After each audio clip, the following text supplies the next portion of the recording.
na-ekwe na afọ tanka na-echizikwara ya igwe amamafọ m ya nke onye ka eche na Asari Dokubo ọ sị na onye Igbo ọ bụ na ọ na-ewe ya iwe na ya achọghị ịbụ onye Igbo na imekọ witi ndị Igbo na ọ na-afụ ya ụfụ n'ahụ na ndị Igbo na-egbu mmadụ na ndị Igbo na-atọ mmadụ na ndị Igbo na-ele ndị mmadụ na onye na-ewe ya iwe ịbụ onye Igbo. Kedu na ife o ji wee jechi igwe biko Okotorigba biko ka njụa ndị Hausa fa na-echi igwe, ndị na-akpụ isi ana fa na-echi igwe, kedu nu ndị chiri afọ tanka igwe biko echikwana igwe ifuko si etudugharị ka oduduwa onedudu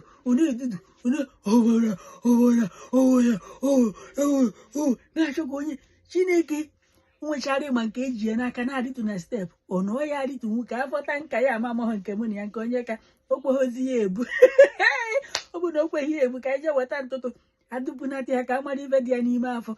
Afụkwara m ife nke ọja mba na-akọwakwa na afọ tanka nwanne unu nwoke bụ Asari Dokubo na ọ bụzikwa igwe ndị obodo fa na makwa igwe na-ekwu igwe ya abụọ pụta o buru mkpọrọ kpunye ife n'isi a na-etinye igwe ifuru ebe a na-esekpuri ya na igwe oneko ka ụgbọgụrụ a na-etinye igwe oneko ileri anya n'ihu ka o si eko oneko ọ na-aga oneko a na-etughị igwe ị na-aza a na-etu nwoke nge na-aza onye si na ife ndị Igbo na-ewe ya iwe ka echiri igwe ọ nara ụna sị na nwoke nke a bụdo na onye ka ọ bụ biko ụna sị na nwoke nke na ahụ odozokwu ya ndị Hausa ọ na-echi igwe ka ndị na-akpụ isi a na ọ na-echi igwe ụna anụrụga ebe onye Hausa na-aga na-etinye igwe kpu okpomọkpu n'isi igwe ndị obodo anyị igwe ọ na-aga ka efi ọ na-aga ka efi ala uwe egwu ya eku amamde chidere igwe nke a na asịsị gbapụ ọsọ n'ọnya gbọmkwọ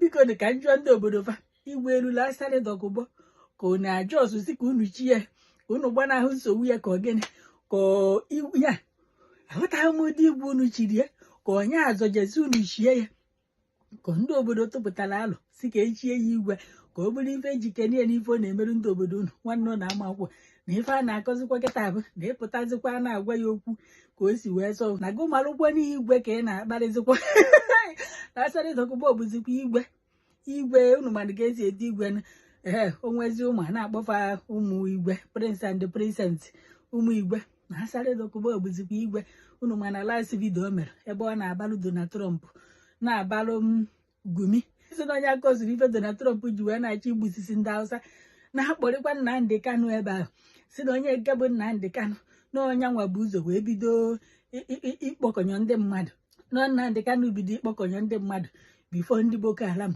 wee fọmụọ nke fa na-achọba ebe a ga-ebu ụzọ wee jee na si jebe n'ala Igbo biko asị m nwoke anụwa onweghị okwu ya apị ya n'ọnụ ọ bụ ndị Hausa metalụ ọ bụ ndị Yoruba metalụ ife Asari Dokubo ya nọ n'ihu agwọ na-akpọ ogbu ndị Igbo si ya ndị Igbo asị ya akachikwa ya igwe ndị Igbo ị ka narụkwa ihe bụ ife ikpu n'isi wee ji ihu ikponye ike gị enu ebe ị na-ekpe isi ya na Chineke mekwalụ ebere biko Asari Dokubo bụzikwa igwe osi na ndị Igbo bụ ụzọ wee kpọkọnyọba na Nnamdi Kanu bụ ụzọ kpọkọnyọba ndị mmadụ na-akpọkọnyọ ndị mmadụ na-ebu ibu n'ụjọ ya bụzi ife dịfa n'ahụ dịka Jonathan Goodluck bụ vice president ka onye ọ bụ ya na ya bụ president si wee nwụ Goodluck Jonathan wee rigoro n'ife Nnamdi Kanu na-eme bata ndị Hausa ji wee bido boko na Nnamdi Kanu na-akpọkọnyọ ndị mmadụ si ụjọ wee baa afa n'ahụ mgbe Jonathan bụ vice president wee nwa Jonathan wee teki over n'ụjọ ọbalafa n'ahụ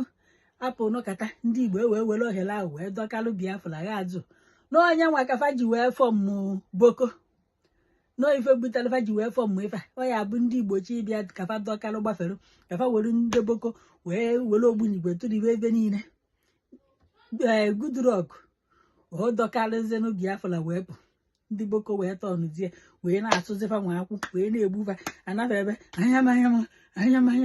anyam Asari Dokubo etukwa ndị Igbo ka ọ sụrụ nya bụ ife Okotorigba ọkwa nke nnụsị ka m bịa wetara unu maka ndị amazikwa n'obi igwe marazikwa anụ n'ọkwa igwe unu na-edezikwara ife na kọmentị na-akparịa na na-asị ya my king afọ ntụ my king afọ tanka my king afọ mmiri ma king ije ekwe ha aga nwere ndị siri ya na otu mbọchị ọ ya akpụ ndị Igbo n'ọnụ na Donald Trump na-ekwu obi ya eme kpamkpamkpam ọ daa nwoke ahụ nụfụ bụkwa ọjụrụ ọnwụ unu afụ bụ ebe ọ na-eme exercise ọ na-emekwa press up ebe unu fụrụ ya afọ ya dị ka afọ tanka ọ na-emekwa press up afụgokwa vidiyo a na-agụrụ ya 1 2 ohunata nnọọ na-ebu afọ ya unu fụrụ ebe ọkwa ge nnọtị ka wetara unu na nwanne unu nwoke na ọ bụzikwa Igwe jụọ ya na ndị Hausa na-echi Igwe ka ndị na-akpụ isi ya na na-echi Igwe ị na-akpọrọ ndị Igbo na-akọtị ndị Igbo vidio niile isi na ịkpọrọ ndị Igbo asị na Igbo onye Igbo na ịlaiki ha ịbụ onye Igbo na ndị Igbo mere alụ mee mpụ wee chikwa ya Igwe unu ya abịa ka unu gee ife okwuru ebe a na ọ sị na ndị mmadụ na-eru ma na-agbara ya egbe na-agbagbughị ya na ya bụkwa na ọjụrụ ọnwụ ntụ anụ wee chiri ya Igwe ọdụ unu ka echi niile ofu onye pụta oyile akwa Igwe na-agagharị n'obodo si na ọnya nwa ka Igwe ruru na ọnya nwa ka ekwesịrị iche Igwe wee jechie ya Asari Dokubo kedu ife ọdụ unu ka Asari Dokubo ya eme onye ahụ ọzọ sosaiti anyị kava ya eyi akwa Igwe na-agagharị si na ọfa nwa ka ekwesịrị iche Igwe jee na ihe ya na vileji Asari Dokubo ka unu mara ife unu na ya eje Baba ya mati karibo kali kolo kalika ofie o borgo brevras kondo ke jira sabu bai boli amimo ene finji abra o boli bio oboko amay na bo of the sauce elim kalaba amay na bo of torres ramakri amay na bo of the new Calabar river siya tolu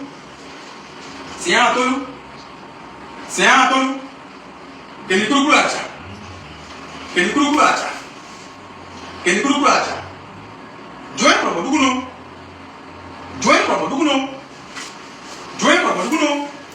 tuboy beti hula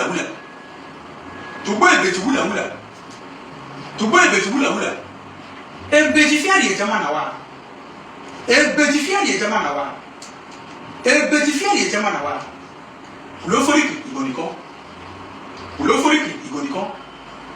Puloforiki igoniko obeto kolokasi anama ẹ̀yin kana dogibo todo kukuru everybody here boku ẹ̀yin kana dogibo todo kukuru everybody here boku ẹ̀yin kana dogibo todo kukuru everybody here boku Precon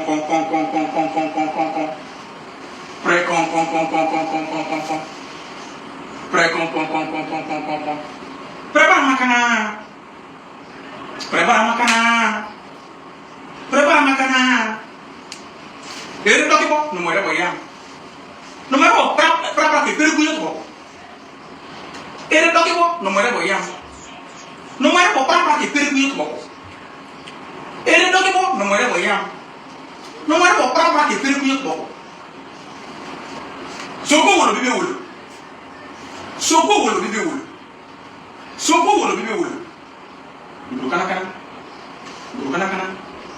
Burukana.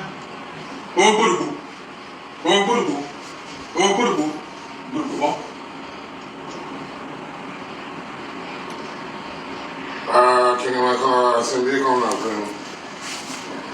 Good evening, good afternoon, good morning, depending on where you're listening to me. I'm not dead, I'm alive. People really don't know me. So they don't know me, they say all sorts of things, and they imagine strange things. There are certain places you cannot see me. You don't go see me for there. And anybody who close to me know this thing. So if you say you see me for certain places, it's not possible. But I am not dead, I'm alive, I was never shot. Inshallah, I will never be shot.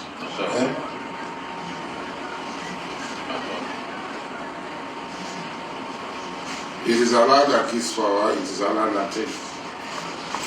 It is Allah that gives life, it is Allah that takes.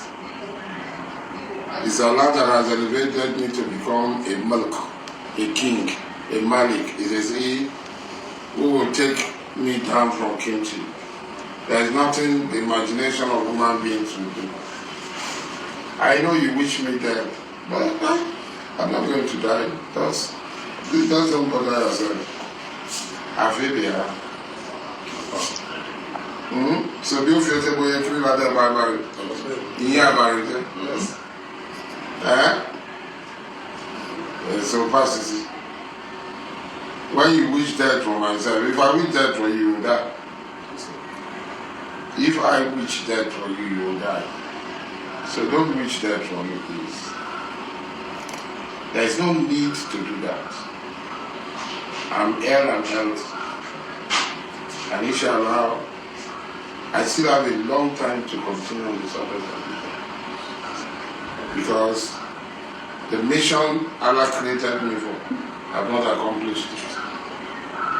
And when I accomplish it, Allah will call me to Himself.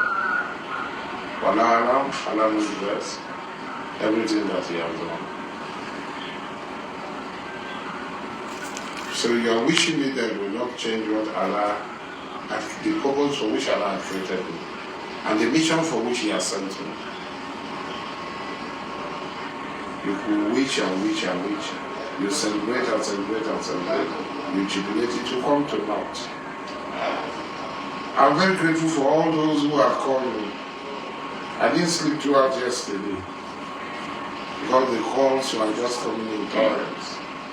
Those are the people who love me are more than the people who hate me. Even before I started these broadcasts, several calls were coming in, and all of them were calls of prayers and best wishes.